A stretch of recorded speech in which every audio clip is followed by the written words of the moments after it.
Je viens de suivre le second discours de M. Tshisekedi sur le changement de la Constitution à partir de Lubumbashi après celui de Kisangani. Un discours qui oscille entre les mensonges et les menaces en guise d'argument pour justifier le changement de la Constitution de notre pays. Ce qui déshonore à la fois la fonction, mais discrédite alors complètement le projet.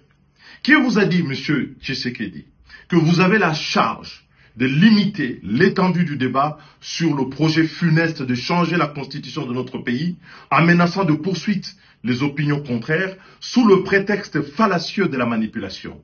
La manipulation, laissez-moi vous dire, Monsieur le Président, c'est lorsque vous essayez de faire croire à toute la nation congolaise que c'est la constitution qui vous empêche de lutter contre la corruption, les détournements et les gabegies financières coutumières à votre régime et auxquels se livrent quotidiennement vos proches, vos amis et vos collaborateurs.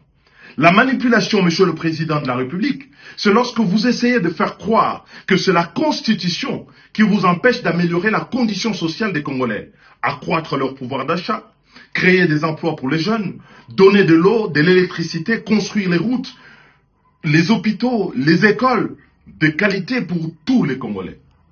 La manipulation, Monsieur le Président de la République, c'est lorsque vous essayez de faire croire encore que c'est la Constitution qui vous empêche de ramener la paix à l'Est et de recouvrer la souveraineté sur les territoires occupés, alors qu'en réalité, vous bénéficiez de plein pouvoir et tous les moyens consacrés par notre Parlement à la lutte contre ce fléau qui déchire notre pays, n'ont pas, à ce jour, donné des résultats probants. La manipulation, Monsieur le Président de la République, c'est lorsque vous versez dans une interprétation tout à fait iconoclaste de l'article 217 de la Constitution, par un faux bruit, en faisant croire que cet article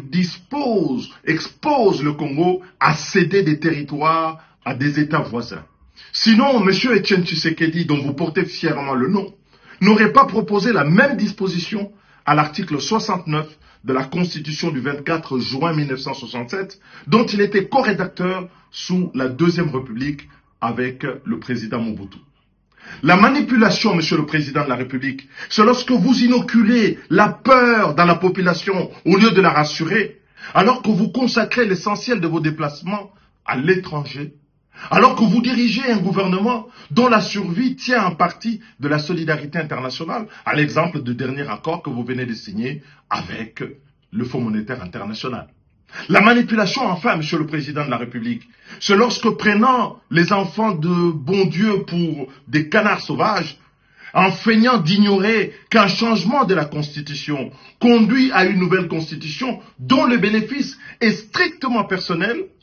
et remet les compteurs à zéro, en faisant sauter le verrou de l'article 220 pour vous permettre de solliciter un troisième mandat, là où les Congolais ont voulu justement que plus personne ne puisse exercer plus de 2 mandats à la tête de notre pays. La manipulation, c'est ce bénéfice personnel que vous recherchez et contre lequel tous les défenseurs de la Constitution se battent, à savoir limiter le nombre de mandats du président de la République et que le nombre de mandats du président de la République ne doit plus dépendre du bon vouloir du prince, mais de la loi, la Constitution, le pacte républicain, à savoir l'article 220.